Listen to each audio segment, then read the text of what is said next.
Sabi nga natin, hindi tayo habang buhay nasa abroad.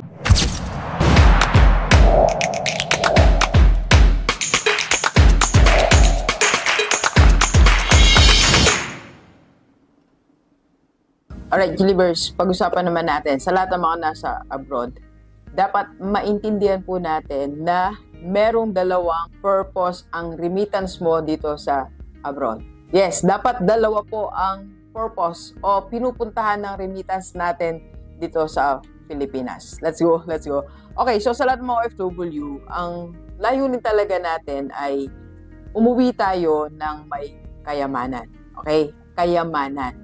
Hindi tayo uwi ng same lang din ang status natin. So kung bago tayo nag-abroad, wala tayong bahay, wala tayong pampuhunan sa negosyo, marami tayong utang, dapat pag-uwi natin, opposite ang mangyari. Ibig sabihin po, meron tayong kayamanang dala at hindi tayo puro utang pa din. Para matupad yan, kailangan dalawa po ang puntahan ng ating remittance o yung pinapadala natin dito sa Pilipinas. One is to be spent by your family. So, naalala niyo po yung vlog ko nung isang araw yun eh. Puntahan nyo lang, yung 70%. Naalala nyo, the 70%, para po yun to spend with your family. Para sa kanila yun. That is to spend. So, second purpose ng iyong pagpapadala dito sa Pilipinas is to build. So, spending and building. So, dapat ikaw mismo, alam mo yan, at alam ng pamilya mo. And second, ikaw dapat, minomonitor mo yan, at naiintindihan ng pamilya mo dito sa Pilipinas, bakit mo minomonitor. Para walang away, walang gulo. Okay? So, you have to send money to spend and to build. So, ano yung bibuild natin, Doc? Ito na po, yung magpapayaman sa atin habang nasa abroad tayo. That is building your asset. Kasi pag hindi mo hinati ang pera mo, ending yan, puro spending. Kaya di ba, ang dami nating nakikita na nag-abroad na walang naipundar na asset. Kasi ang purpose ng pagpapadala nila is just to spend. Pero ikaw, babaguhin mo yan. To spend and to build. So, pero pag-usapan muna natin po, ano bang ibig sabihin ng asset? So, asset, so anything na nagbibigay ng pera papunta sa'yo. Hindi palayo sa'yo. Yun ang liability. Pag yung pera palayo sa'yo. So, yung pera papunta sa'yo, ang pinagmumula niyan, yan yung asset mo. At ang malupit nito, sa lahat ng mga OFW, kahit natutulog kayo, magbibigay sa'yo ng income. At ito pa pinakamalupit yan. Kahit nasa abroad ka, pwede mo nang simulan. At ito pa ang mas malupit. Pagtanda mo, ayan ang magiging kayamanan mo. Kaya dapat maintindihan yung konsepto na yon. Habang nandiyan ka, pwede ka na magsimula. At habang nandiyan ka, kumikita na rin. At pag uwi mo dito sa Pilipinas, pag tayo matanda na, yan ang magbibigay ng income sa atin. Dapat maintindihan natin yan para ma-appreciate natin ang ibig sabihin ng asset. Para you really have to build. You will build habang nandyan ka sa abroad. Unless you understand the importance of having asset, hindi natin magagawa. Okay? So, yan ang ibig sabihin ng asset. Now, apat po ang pwede nating i-build. Unang-una, financial asset. So, yan na yung papasok savings mo, emergency fund, insurance mo. Ito na, kasama na si Kaiser. So, like ko sinasabi si Kaiser, may healthcare, life protection, and investment. Alam mo ba na financial asset mo yan? Sa lahat ng mga nasa abroad, pwede po, sa mga nagtatanong, pwede po kayo mag-Kaiser kahit nasa abroad po kayo. At yan ay hindi lang basta Kaiser, hindi lang basta meron kang hinulugan monthly, hindi po, yan po ay asset. Ulitin natin meaning ng asset, magbibigay sa iyo ng income. Okay? Pag uwi mo sa Pilipinas, sa tamang panahon, magbibigay sa iyo ng income yan. So, dapat meron kanyang financial asset. So, pag nagpadala ka sa Pilipinas, sabi mo, eto, pambabayad ko ng Kaiser. Eto, pang emergency fund. Eto, savings natin. Eto, kung whatever is that, the purpose of that money. Okay? So, second po, meron tayong tinatawag na business asset. So, nasa abroad ka pa lang, nagsiset up ka na ng business asset mo dito. Dok, sabi mo, wag tayong magnegosyo pag nasa abroad.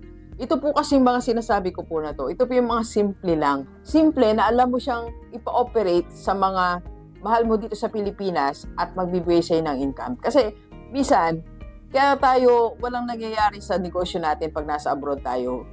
Pilit tayong pumipili ng mga komplikadong negosyo na hindi natin namomonitor, hindi mo naintindihan at hindi naintindihan ng mga pinagkakatiwala mo dito sa Pilipinas.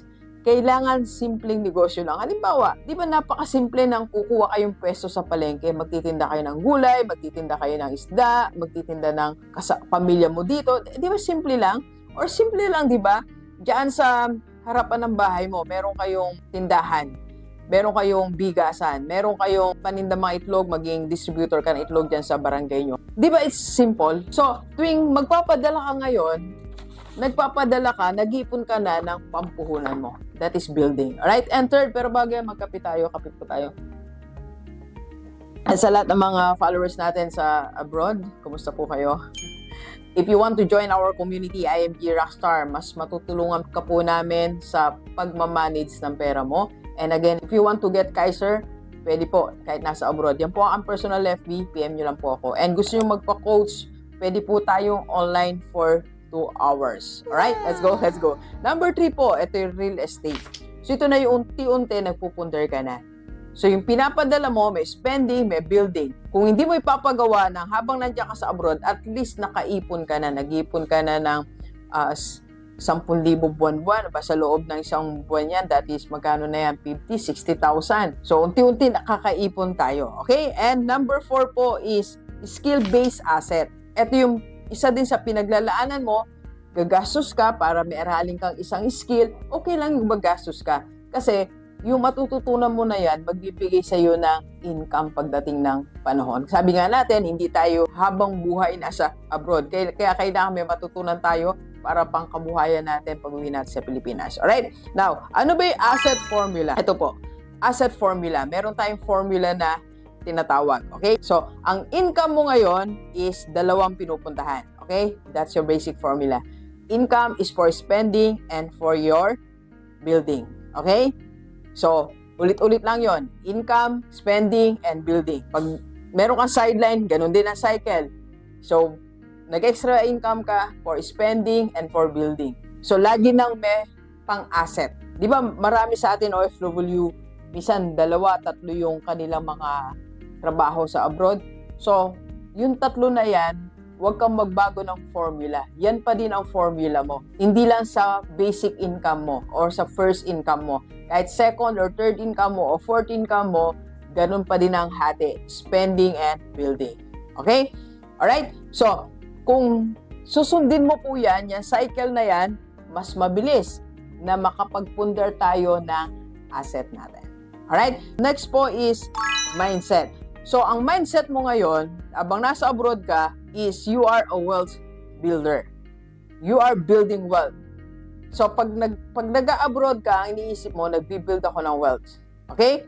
And plan your comeback. So, paplanuhin mo na ngayon, eto na yung comeback ko. Pag balik ko dito sa Pilipinas, I will come home rich, not empty. Okay? So, ang goal natin ngayon is, it's not only to go home, it's staying home, wealthy, and free. Okay? So, conclusion natin, Gilibers, build assets while working abroad. Because your end goal is not only to earn money, but your end goal is to own something. You are a wealth builder habang nasa abroad. Let's go. Kapi po.